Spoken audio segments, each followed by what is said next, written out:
What's up, fool? What's up, fool? Podcast. So you're from Everything. Detroit, right? So you know White Boy Rick? I do. I know White Boy You know Rick. his father or you know him? I know him. What about the same So- age then, huh? Yeah, me and Rick are like the Yeah. same age. Yep. So, but growing up in middle school, he was famous. Like we knew White Boy Rick when he was free. Like we knew who he was. He would be like the white boy in a fur coat with a gold chain going across during recess.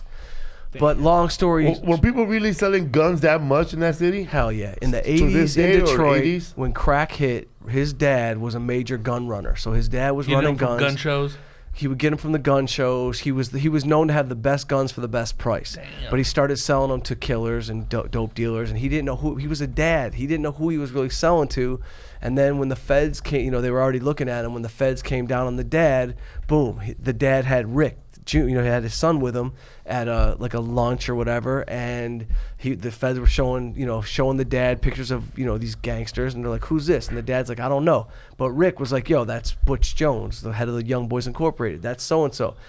So you saw the movie. If you saw the movie, the story was the feds start paying him when he's 14 years old. But the way I know him, the way I really know him is I wrote a drama that was set in Detroit in the 70s, and I hired a criminal research dude. And so the criminal research dude was always talking to Rick from other stuff, like from articles and whatever. And one day, Rick called while we were at dinner, and he put me on the phone with him. So this is before the movie came out. And so we started talking on the phone while he's locked up. And turns out, he knows people in Hollywood because, Scott Silver wrote the movie and Scott Franklin produced it. And, it's a big movie. Matthew McConaughey stars in his dad, movie. Right? Yeah. What's that? That's his dad in the movie, plays right? his dad. Yeah, McConaughey plays his dad. Yep. So we start talking, and he's like, "Yo, bro, will you sign up on my prison thing so that I could call you whenever? I want to talk to you about some things." So long story short, he asked me if I would write his book.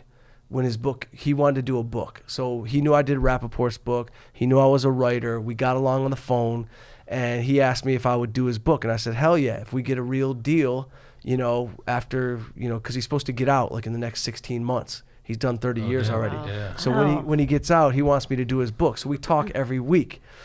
But obviously as a comedian, there's comedy and all this shit. So like when his movie was going down, my first movie that I did was financed by Dan Gilbert, who owns the Cleveland Cavaliers. Damn. He owns the Cavs. So he put up all the money.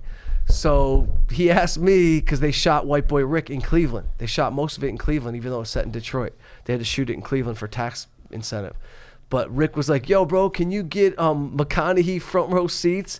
I was like, "Yo, bro, here's how the world works on the outside. Like, Matthew McConaughey doesn't need me, fucking Mike Young, the comedian, to get him tickets to the Cavs game. He can just basically call the owner, probably, Dan Gilbert, and he can get tickets." And so, you know what I mean? Like, he don't need me. McConaughey doesn't need me.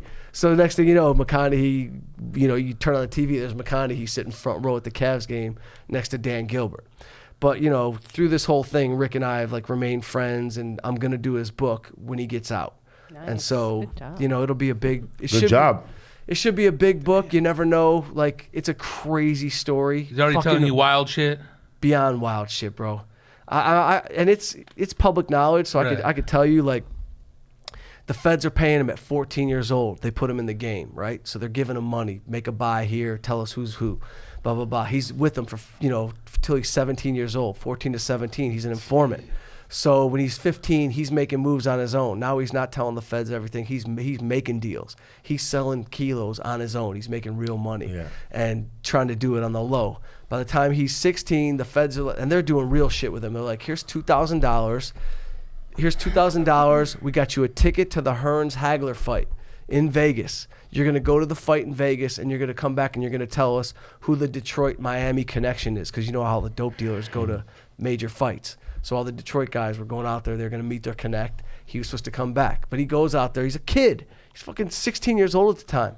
He goes out there. He ends up sleeping with hookers, doing drugs. You know what I mean? He doesn't tell anybody. He gets no information. Goes to the fight. You know what I mean? Hangs out at the after parties. Had the best time ever. Comes back. I don't think your brain is fully settled as a kid until you're in your late 20s. It's just a fact. Oh, yeah. You're a guy, too. And you're a dude. Honestly. We're even later. So in his mind, he's really fucking thinking he's living a movie. Like, he's just living it. He's got $10,000 in his pocket at all times.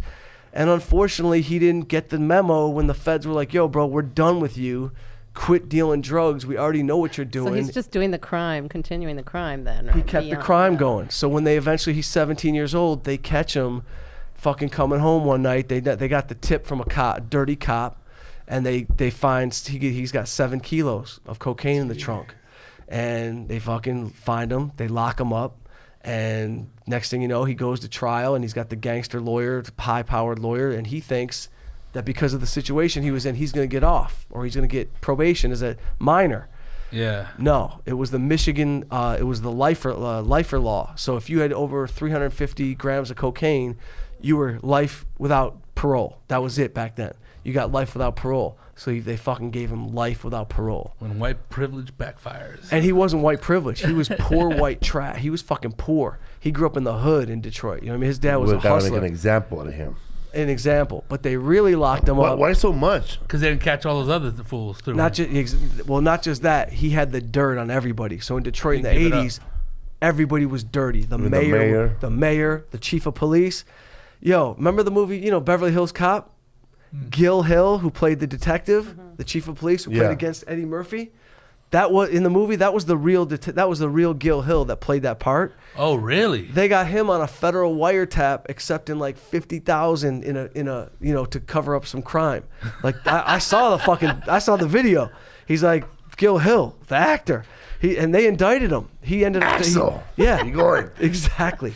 He was fucking. You going to Beverly Hills? Why? He was corrupt, bro. He's a good actor, though. He was he was damn that good. Was the mayor? That was the chief of police. Like Dennis Farina, dude. National actors and shit. Yeah, he was the real chief of police. Wow, I didn't know that. And he was dirty. Me of my 8th grade principal, who got caught for coke. Yeah. And so they they gave like Rick him. life because he had the dirt on everybody. He put 40 cops away. I mean, the dude that tried to kill him, the assassin that was hired to kill him, who shot him and missed, but had 25 bodies on him as a hired killer anyway, he ended up getting out in 16 years. He got 16 years. Rick got the most of everybody. Rick got the most. Rick was in federal prison. One day, in walks the guy that tried to kill him. And Rick's like, oh, shit, here comes the fucking... Nate Boonecraft is his name. He's public knowledge. And I was like, so I said to Rick when I was doing, starting to craft like just some like beats of the book, I was like, what was that like when the guy that tried to kill you came into jail? And he's just like cool about it. He's just like, yo, man, we walked, we talked it out.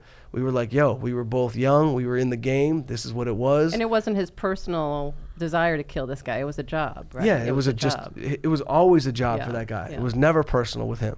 This dude was a straight work for hire, and he was, but he missed Rick. And the way he talked about it, he was like, he's like, man, I tried to get him. I was on the rooftop. He went in the other entrance. He's like, I was gonna get him on the day of his court date. He's like, I had my scope ready. I was on the building. Damn. He's like, he decided to go around back. I couldn't believe it, man. I fucking missed him. Like talking about it. It's fucking dangerous. Does people, Homeboy bro. still have a colostomy bag or no? No. That's all bullshit in the movie? Bullshit. Oh, okay. He did have it, but it For a was while. only for like under a year. Okay. In the movie, that's another thing. In the movie, I felt like, he just cleared it up for me right there. Because I was like, well, why? I thought the drugs that he was found with were actually given to him for the job. You know what I mean? No. But it was him continuing the crime. He was doing And I don't it. think that was made clear in No, the it wasn't. movie. It was It not. made you feel sorry for It him. made you feel more like these detectives all turned on Yeah. him, and Yeah. Yo, and I'm sure they were corrupt, but they didn't give it to him and then set him up and then arrest him. Exactly. And that's why the movie it didn't do that Any well. justice. I was 'cause it confused by that. It was a confusing. And the director was like from Europe. Like he's like a European director who's like dope with like the visual shit. But like you got to be you got to have some street This ain't knowledge. Leicester Square, mate. It wasn't the movie that it should have been because his story was fucking bananas. It looked.